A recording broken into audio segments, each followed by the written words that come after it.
There's a few news articles.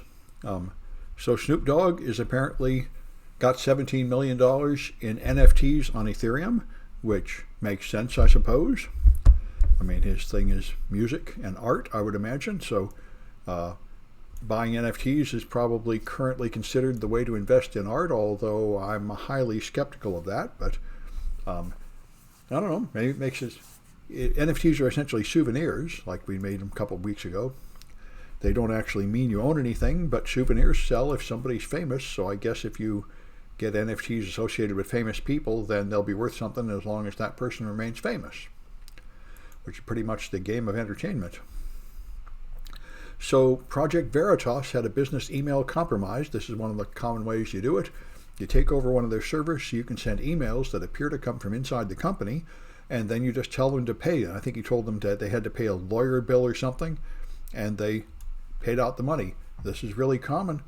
There was a very simple version of it that I was involved in back when I worked in fraud restitution.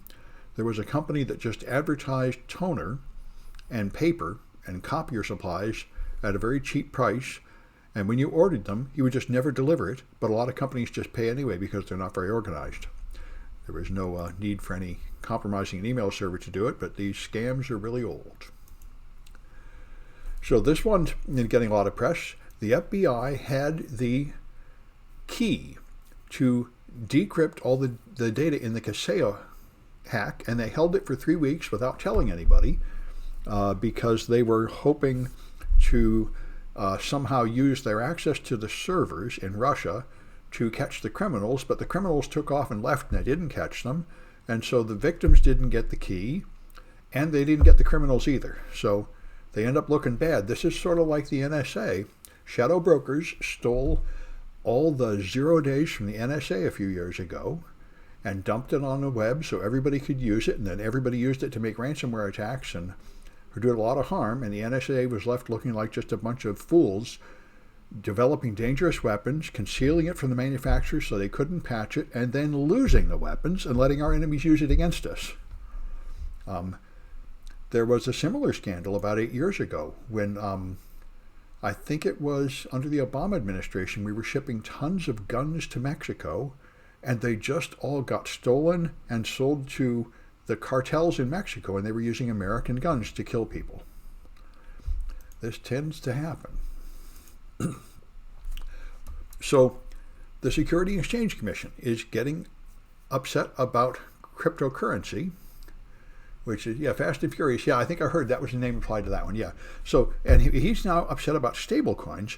And like I say, there's a lot of good reasons to be worried about cryptocurrency. I don't understand why he focuses on stable coins, but he is right that they're essentially poker chips.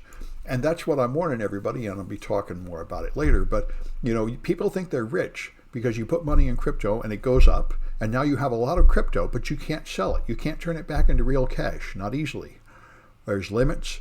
There's trouble turning it back into real cash, and the real problem is it's going to keep going up and up really fast, so you're not going to want to take it out. You're only going to want to take it out when it starts falling, and when it falls, you won't be able to get it out at all because the exchanges will just close, because they're just like banks used to be. Banks used to do the same thing. You'd earn interest on your money, but if everybody tried to pull it out at once, they wouldn't have enough cash, and they'd just close and nobody gets anything. And that's what's going to happen. So that's the problem. That's why he's right. You've got poker chips. Online gambling. Online gambling was one of the first applications. Online gambling and drugs were the big applications, and now it's ransomware and all anything illegal with money. I mean, there'd be no reason to use crypto if you could use real money instead. And it goes up, but the reason it goes up is because it's not real money. Your number goes up in a computer somewhere, but that doesn't mean you really have that money. The only way to get that money is to be different than the majority of people. See, I used to do pyramid schemes. That was my specialty when I worked in fraud restitution for years, was pyramid schemes. And pyramid schemes are exactly what this is. If you buy in early before anybody knows about it, and you sell out early before people think it's time to leave, then you make money. And that's like 1% of the people. And everybody else loses all their money. By the time you hear about it, it's too late to get in. By the time you hear there's a problem, it's too late to get out. Anyway, so here's a DeFi breach. They're calling it decentralized finance, which as far as I can tell is just a fancy word for cryptocurrency. That's the point of it.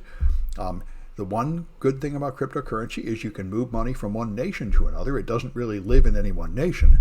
But anyway, now they have a lot of these cross-chain protocols, and there's been a lot of these hacks. So p-hack is another one, where these chains that let you move money from one blockchain to another have gotten hacked. 2 or 3 of them recently. The one got $600 million stolen a while ago. And so he stole $12 million, and they're offering to give him $1.5 million if he gives back the $12 million. So he'll have clean money, which is an interesting idea. And by the way, I don't think that is true at all. If you robbed a bank and you stole $12 million and then you gave it back, I think you would still be guilty of having robbed a bank. I don't think this would get you out of prison.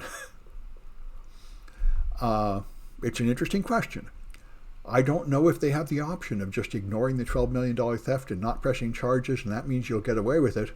I think it's likely out of their hands by now. By the time you do a big crime like this and it becomes public, it's punished by other people. Depends how it was stolen. Yes, I imagine. This is what we were talking about in the instant response class quite a lot.